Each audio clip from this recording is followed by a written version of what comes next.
Okey, dalam konteks karbohidrat pula, nak kena faham. Karbohidrat yang kita pilih sebenarnya kenalah karbohidrat yang tidak berglycemic index tinggi. Apa maksud glycemic index tinggi ni? Dia tidak menyebabkan insulin kita naik. Jadi makanan karbohidrat itu mesti yang menurunkan kita punya apa nama tadi? Insulin. Yang mana syarat dia, karbohidrat tu yang pertama mestilah karbohidrat yang berserat tinggi. Karbohidrat berserat tinggi yang paling biasa yang semua orang tahu, sepatutnya orang tahu lah, ialah buah-buahan dan sayur-sayuran. Yang pertama. Dan yang kedua, bijirin yang dia panggil whole grain, berserat penuh. Ataupun kalau dalam segi beras, contohnya ialah brown rice. Atau juga ada setengah memang beras yang jenis glycemic index rendah, contohnya herba pony, macam parboil, itu contoh-contoh lain lah. Tapi beras ni satu yang menarik juga kan. Beras ni sebenarnya lah beras ni sebab ada kanji dalam tu. Bila kita masak dia dengan minyak, apa akan jadilah? Minyak tu akan masuk ke lapisan kanji kat dalam tu, dan kanji tu akan diubah menjadi, dia panggil sebagai resistant starch, ataupun saya selalu istilahkan dalam bahasa Melayu, maksud dia kanji degil. Bila kanji degil ni berlaku, dia bertindak macam serat. Maksud dia sebenarnya, bila kita masak beras, nasi dengan minyak, maka kanji yang ada dalam nasi tadi akan berubah menjadi seolah-olah serat.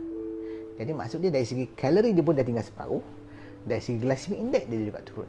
So dalam konteks tu, apa dia makanan beras yang kita masak dengan minyak? Contoh dia apa? Santan. Beras masak dengan santan. Nama dia apa? Nasi lemak. Sebenarnya kat situ lah sebenarnya sains ni nasi lemak tu. Kan? Dari segi sains ni nasi lemak ni, dari segi ilmu glycemic index ni adalah lebih rendah sebab dia dimasak dengan minyak kelapa.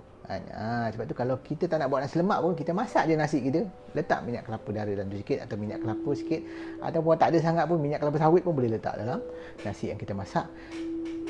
Pemasakan nasi tu dengan minyak akan menyebabkan glycemic index nasi tu turun. Secara tak langsung kita menurunkan glycemic index nasi. Dengan cara tu sebenarnya kita boleh menurunkan berat badan dengan cara makan nasi. Ni yang suka sangat chia seed ni pasal apa kan?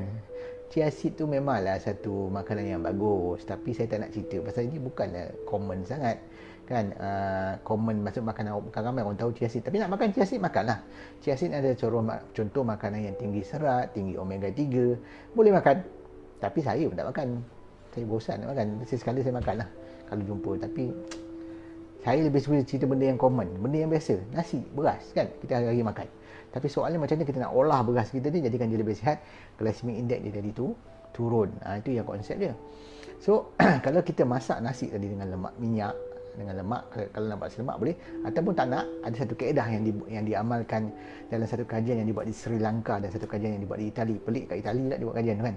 Tapi dia cerita dia masak nasi beras tadi dengan minyak kelapa darah, lebih kurang dia letak dalam 4 ke 5 sudu. Lepas dia masak, selepas nasi tu dah masak, dia ambil nasi tu simpan dalam peti ais pada waktu malam.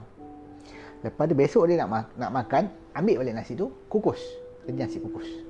Ataupun kalau tak nak, boleh buat nasi goreng. Jadi apa jadi? Sebenarnya bila proses penyejukan selepas dimasak, nasi tu disejukkan dengan cepat, dia akan meningkatkan lagi penghasilan resistant starch tadi. So apa akan jadi? Nasi tu sebenarnya kadar resistant starch dia hingga 80%. So lagi bagus lah, lagi rendah GI dia maksudnya kan. So kita boleh buat nasi goreng besoknya. So kat situ lah kalau nak buat nasi goreng dengan nasi sejuk yang dimasak menggunakan yang diletakkan minyak, maka kat situ glycemic index nasi itu sangat rendah. Kita boleh makan dengan kenyang, dalam masa yang sama kita boleh lost weight. Sambil makan sambil lost weight. Itu yang best sebenarnya. Letak minyak berapa sudu? Saya cakap dia lebih kurang antara 4 ke 5 sudu. Banyak pun tak apa sebenarnya. Cuma kalau banyak sangat dia berminyak sangat lah, nasi tak sedap lah. Jadi kalau letak just nice 4-5 sudu tu, dia macam rasa fluffy sedap sikit je lah. Rasa macam sedap-sedap sikit macam tu kan. Minyak kelapa boleh tak tukar dengan butter? Boleh, tak ada masalah. Yang nak letak butter boleh, nak letak minyak sapi pun boleh. Cuma mahal lah, tu sajalah. Minyak kelapa murah sikit kan. Ataupun santan lagi murah. Itu lain lah. Atau minyak kelapa sawit lagi murah. Itu saja kan. Nasi biryani lah contoh antara nasi-nasi yang rendah glycemic index. So kalau saya diberi pilihan, macam saya pergi kedai kahwin, ada dua pilihan, satu nasi putih, satu nasi biryani. Saya akan ambil nasi biryani sebab saya tahu nasi biryani itu ialah rendah GI. Dan bila ada masa-masa saya nak keluar makan, ialah sebelum PKP ni lah kan, saya akan cari kedai yang jual nasi biryani. Kalau saya pergi kedai mamak pun, saya akan pilih nasi biryani sebab saya tahu saya nak makan nasi yang rendah GI. Dengan cara mengamalkan kaedah pemakanan nasi yang rendah GI kan, sebenarnya itu akan bantu kita mengekalkan berat badan. Itulah cara-cara saya kekalkan berat badan saya. Berat badan saya dulu saya gemuk. Saya dah lebih kurang 96 kilo, hampir 100 kilo kan. Dah berjaya turun sehingga sekarang 72 kilo, dan saya maintain berat badan saya dengan cara mengambil nasi. Saya makan nasi kan, tapi nasi saya adalah nasi yang diolah supaya glycemic index dia rendah, iaitu kita campur nasi yang dimasak dicampur dengan minyak yang sihat.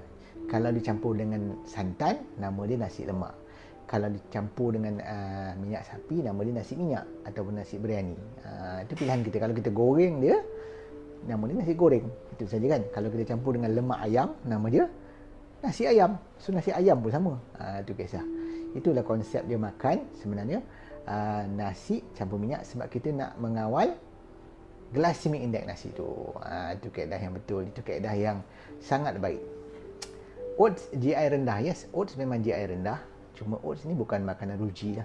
Saya tak berapa suka makan oats sebab satu rasa dia bukanlah sedap sangat pun. Saya suka makan, baik saya makan nasi lemak kan, tapi saya makan oats kan. Tapi kalau nak makan terpulang lah. Tapi semua masalah oats sekarang, kebanyakan produk oats sebenarnya yang dijual di pasaran yang dicampur dengan tepung gandum. Jadi, dan juga ada yang saya tengok ada yang produk-produk ni dia campur gula. Jadi itu dah spoil dia punya kebaikan je lah. Kalau nak makan sangat oats, cari pilih oats organic. Organic oats yang roll oats lah, roll organic oats yang mana dia masih pure lagi, dan juga cari juga dalam label tu tulis tanpa gluten, sebab ada setengah oats ni juga masih ada gluten dalam dia. So isu gluten nanti kita cerita dalam lain kali lah kan.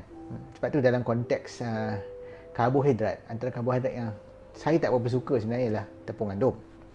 Dan kalau kita nak makan tepung gandum ni, kita cari whole grain lah. Tapi walaupun tak galak sangat, sebab tepung gandum ni ada isu, ada gluten dalam tu. Gluten ni boleh menyebabkan banyak masalah kesihatan. Salah satu masalah utama yang disebabkan gluten ialah masalah diabetes dan juga masalah anxiety. Anxiety nanti ramai yang minta saya cerita live pasal anxiety kan. Nanti saya cerita lah pasal anxiety. Sebab ini saya nak cerita pasal anxiety, saya nak cerita kaitan anxiety tu dengan pemakanan. Sebab itu adalah salah satu langkah macam cara kita nak merawat anxiety, ialah kita betulkan pemakanan. Di samping kita buat psikoterapi dan sebagainya, kita juga boleh juga merawat anxiety dengan pemakanan kita. Itu next punya session lah nanti lah.